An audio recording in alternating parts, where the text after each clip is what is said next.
Imagine waking up tomorrow and the world you know has stopped moving. No cars on the road, no planes in the sky, no trucks bringing food to supermarkets, no ships crossing oceans. Highways sit empty like abandoned monuments, airports echo with silence, and entire cities feel frozen in time. Not because of war, not because of a natural disaster, and not because humanity suddenly ran out of oil. Everything collapses because a handful of small desert nations decide to twist a single valve and shut off the flow of the one resource modern civilization cannot live without. Overnight, the most powerful economies on Earth, America, Europe, Japan, fall to their knees. Fuel prices explode, inflation spirals, factories shut down, and families sleep in their cars just to buy a few gallons of petrol. For the first time in history, energy becomes a weapon, and the world learns a brutal truth. Modern life is far more fragile than anyone ever imagined. The world that emerged after World War II was hungry. Hungry for growth, hungry for speed, hungry for comfort. Nations rebuilt their cities, industries roared back to life, and ordinary families stepped into a new era of convenience powered by one invisible force: oil. It seeped into everything, from the cars that filled suburban driveways to the jets that stitched continents together. It powered factories, lit homes, fertilized crops, and shaped the rhythm of modern life. By the early 1970s, oil wasn't just another resource, it was the bloodstream of civilization. And like any bloodstream, it created a dangerous dependency. The United States, the world's largest economy, consumed oil as if it were infinite. Nearly 1 out of every 3 barrels burned on Earth was burned in America. Europe and Japan weren't far behind. Their post-war miracles were built on cheap, abundant fuel. But the abundance was an illusion. Beneath the surface, a quiet imbalance was forming, one that would soon shake the world. Most of the oil feeding this global machine didn't come from the nations consuming it. It came from a handful of countries in the Middle East, places that had been dismissed for decades as deserts with flags. Saudi Arabia, Iran, Iraq, Kuwait. Small populations, vast reserves. For years, Western oil companies controlled their fields, extracted their wealth, and dictated their prices. The profits flowed west, the power stayed west. But resentment simmered. Leaders in these nations watched tankers carry away their resources while their own people lived modestly. They asked a question that would change history. If we own the oil, why don't we control it? In 1960, 5 of these nations formed OPEC, the Organization of Petroleum Exporting Countries. At first, the world barely noticed. It looked like another diplomatic club, another acronym in a world full of them. But OPEC was different. It wasn't built on ideology or geography. It was built on leverage. And leverage, when used at the right moment, can move the world. Meanwhile, something else was happening, something the United States didn't want to admit. American oil production peaked in 1970. Domestic wells could no longer keep up with demand. Imports surged. The world's most powerful nation was becoming dependent on foreign oil, and it didn't realize how vulnerable that made it. The trap was set. All it needed was a spark. That spark came on October 6, 1973. Yom Kippur, the holiest day on the Jewish calendar. While Israel stood still in prayer, Egypt and Syria launched a coordinated surprise attack. Tanks rolled across the Sinai, fighter jets streaked over the Golan Heights.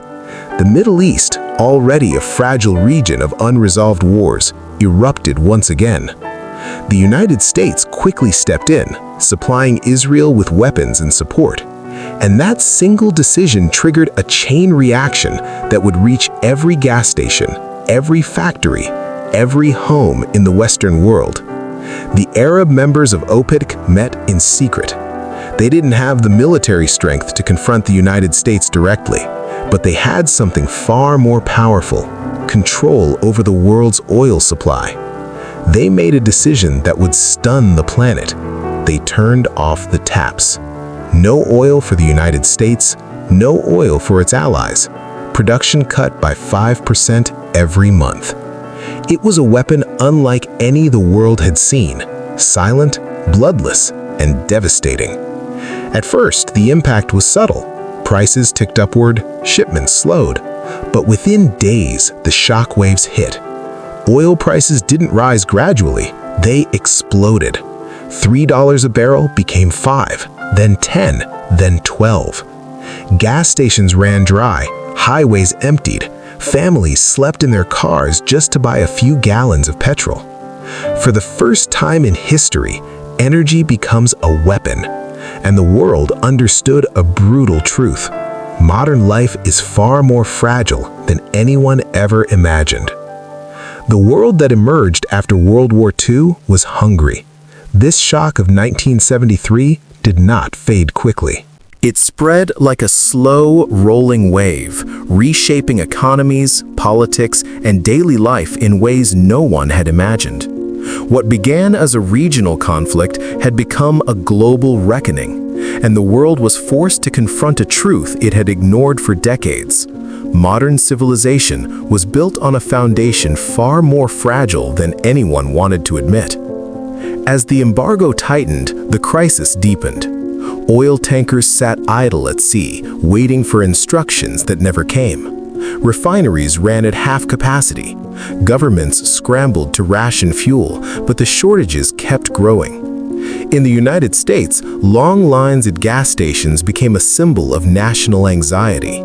People woke before dawn hoping to fill their tanks, only to find pumps already dry.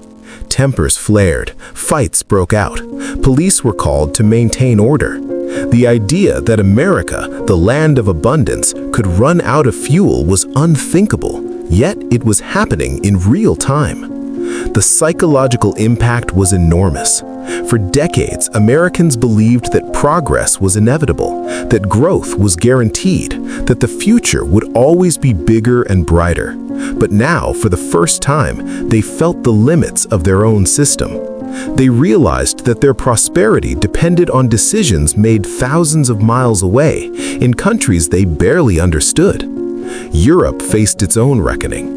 Nations that had rebuilt from the ashes of war suddenly found themselves rationing electricity, dimming streetlights, and shutting down factories. The Netherlands banned Sunday driving entirely. Britain imposed a 3-day work week to conserve power. Germany and France launched emergency conservation campaigns. The continent that had prided itself on modernity was forced to slow down, to conserve, to adapt. And as the crisis unfolded, a new kind of fear took hold. Fear not of war or invasion, but of economic paralysis. The oil shock revealed how interconnected the world had become. A decision made in Riyadh or Kuwait City could determine whether factories in Detroit or Manchester stayed open. A cut in production in the Persian Gulf could send shockwaves through Tokyo, Paris, and New York. The balance of power was shifting, and the West was no longer in control. Meanwhile, in the Middle East, the oil-producing nations experienced a transformation unlike anything in their history. Petrodollars poured in at a pace that stunned even their own leaders. Saudi Arabia's revenues multiplied almost overnight. Kuwait and the UAE began building infrastructure that would redefine their futures. Highways, airports, schools, hospitals, entire cities rising from the desert. For decades, these nations had been treated as peripheral players in global affairs. Now they were at the center of the world's attention. Diplomats, bankers, and corporate executives flocked to their capitals, seeking deals, partnerships, and influence. The power dynamic had flipped. The producers were no longer passive suppliers. They were strategic actors shaping global policy. But the sudden wealth also created new challenges. Banks in the West, overwhelmed by the influx of petrodollars, began lending aggressively to developing countries. Nations across Latin America, Africa, and Asia borrowed heavily, believing the boom would last forever. But easy money often hides future danger, and the seeds of debt crises were quietly being planted. Back in the industrialized world, the crisis forced a painful but necessary shift in thinking. Governments realized they could no longer rely on a single region for their energy needs. They began exploring new sources: Alaska's North Slope, the North Sea, Mexico's offshore fields. These discoveries would eventually reduce dependence on OPEC, but in the early 1970s, they were still years away from full production. In the meantime, conservation became a national priority. Car manufacturers redesigned engines to be smaller and more fuel-efficient. Homes were insulated. Speed limits were lowered. Public transportation gained new importance. The crisis also sparked a surge of interest in alternative energy. Nuclear power expanded rapidly. Wind and solar, still in their infancy, received serious funding for the first time. Scientists and engineers began exploring technologies that had been dismissed as unrealistic only a decade earlier. The world was being forced to innovate, not by choice, but by necessity. Yet, even as nations adapted, the crisis exposed deeper vulnerabilities. Inflation soared, unemployment rose, economic growth stalled. The combination of rising prices and falling output, stagflation, challenged the very foundations of economic theory. Policymakers struggled to respond. Central banks raised interest rates, hoping to control inflation, but higher rates slowed growth even further. It was a vicious cycle with no easy escape. The oil shock also reshaped geopolitics. The United States increased its military presence in the Middle East, determined to protect the flow of oil at all costs. European nations re-evaluated their alliances. Japan, heavily dependent on imported energy, began forging new diplomatic relations across Asia and the Gulf. The world was reorganizing itself around a single resource. And beneath all the chaos, one realization grew clearer with each passing month. The crisis was not just about oil. It was about vulnerability. It was about dependence. It was about the illusion of control. The modern world had built its prosperity on a resource it did not fully command, and now it was paying the price. The shock of 1973 was not the end of the story. It was the beginning of a new era, one defined by uncertainty, competition, and the constant fear that the next crisis could be even worse. Leaders in Saudi Arabia, Kuwait, and the UAE realized that for the first time, they had leverage over the superpowers. Their newfound wealth allowed them to modernize rapidly. Roads, hospitals, universities, and entire neighborhoods emerged from the desert. But the sudden influx of money also created internal tensions. Traditional societies struggled to adapt to rapid modernization. The balance between cultural identity and economic transformation became a defining challenge for the region. As the crisis continued, economists around the world tried to understand what was happening. Traditional models offered no guidance. Stagflation, high inflation combined with stagnant growth, was not supposed to exist. Yet it was spreading across the globe. Policymakers were forced to rethink everything they believed about how economies functioned. Central banks raised interest rates to fight inflation, but higher rates slowed growth even further. Governments increased spending to stimulate the economy, but that only fueled more inflation. It was a trap with no easy escape. The crisis also reshaped global alliances. The United States strengthened its ties with Saudi Arabia, recognizing that stability in the Middle East was now a matter of national security. European nations pursued their own diplomatic strategies, seeking to diversify their energy sources.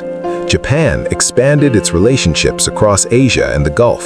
The world was reorganizing itself around energy, and every nation was trying to secure its place in the new order. At the same time, the crisis sparked a wave of technological innovation. Engineers and scientists began exploring alternatives that had once seemed unrealistic. Nuclear power plants were built at a rapid pace. Research into solar and wind energy gained momentum. Energy efficiency became a priority across industries. The crisis forced humanity to confront the limits of its old systems and imagine new ones. Yet, even as the world adapted, the underlying vulnerability remained. The embargo eventually ended, but the damage was done. Prices never returned to their old levels. The psychological shock lingered. People understood now that energy could be used as a weapon, that supply chains could collapse, that modern life could be disrupted by decisions made far away. And just when the world began to recover, another blow struck.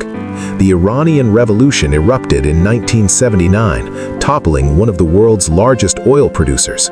Output collapsed, exports halted, and panic rippled through global markets. Prices doubled again, and the déjà vu was unmistakable. Gas lines returned, inflation surged, governments scrambled. The world had spent 6 years trying to recover from the first shock, only to be thrown back into chaos by the second. This time, however, the psychological impact was even deeper. The first shock had been a warning, the second felt like a verdict. It confirmed that the global economy was now permanently vulnerable to energy disruptions. It wasn't just a temporary imbalance or a geopolitical accident, it was structural. It was baked into the system, and it forced nations to confront a reality they had tried to avoid. Dependence on oil was no longer sustainable. The second shock accelerated changes that had begun reluctantly after 1973. Countries that had hesitated to diversify their energy sources now moved aggressively. The United States expanded drilling in Alaska and the Gulf of Mexico. Britain and Norway ramped up production in the North Sea. Mexico discovered massive offshore reserves. These new sources didn't eliminate dependence on the Middle East, but they diluted OPEC's dominance and reshaped the global energy map. At the same time, governments doubled down on conservation. Fuel efficiency standards tightened. Industries adopted new technologies to reduce consumption. Homes were redesigned to retain heat. Public transportation systems expanded. The idea of energy security became a central pillar of national policy. It wasn't just about economics anymore, it was about survival. The crisis also reshaped global finance. The petrodollars that had flooded Western banks in the 1970s now became a source of instability. Developing countries that had borrowed heavily during the boom suddenly found themselves unable to repay their debts as interest rates soared. Latin America plunged into a debt crisis that would haunt it for decades. African nations faced economic collapse. The ripple effects of the oil shocks spread far beyond energy markets, triggering a chain reaction that reshaped the global South. Meanwhile, the Middle East underwent its own transformation. The wealth generated by high oil prices accelerated modernization across the Gulf.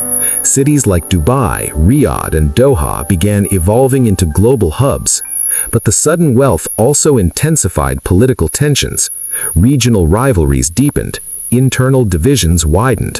The world's dependence on Middle Eastern oil ensured that every conflict, every revolution, every shift in leadership sent tremors through the global economy.